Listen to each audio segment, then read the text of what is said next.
വണ്ടൂരിൽ തോട്ടിൽ ഒഴുക്കിൽപ്പെട്ട് കാണാതായ 2.5 വയസ്സുകാരൻ മരിച്ചു. വണ്ടൂർ തിരുവാലി ഏരിയാട് കണ്ടമംഗലത്ത് തോട്ടിൽ ഒഴുക്കിൽപ്പെട്ട് കാണാതായ അബ്ദുൽ മുനീറിന്റെ മകൻ അബ്ദുൽ മുഹൈനിയാണ് മരണപ്പെട്ടത്.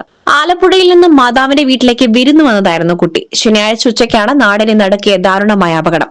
കുട്ടി തോട്ടിൽ വീണ് ഒഴുക്കിൽപ്പെട്ടത് കണ്ടെങ്കിലും സ്ലാബുകൾ മൂടിയ തോടായതിനാൽ രക്ഷപ്പെടുത്തുവാൻ കഴിഞ്ഞിരുന്നില്ല. ഫയർഫോഴ്സ് ജീവനക്കാരും നാട്ടുകാരും ഏറെ സമയം നടത്തിയ തെരച്ചിലിനൊടുവിലാണ് കുട്ടിയെ കോട്ടാലത്തോട്ടിൽ നിന്നും കണ്ടെത്തിയത്.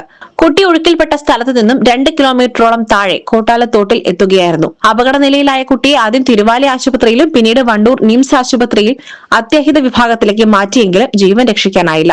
അപകട വിവരം അറിഞ്ഞ റവന്യൂ വകുപ്പ് മന്ത്രി KP അനിൽകുമാർ, തിരുവാലി ഗ്രാമപഞ്ചായത്ത് പ്രസിഡന്റ് സുമാ താരിയൻ, മറ്റു പഞ്ചായത്ത് അംഗങ്ങൾ എന്നിവരും ആശുപത്രിയിൽ എത്തിയിരുന്നു.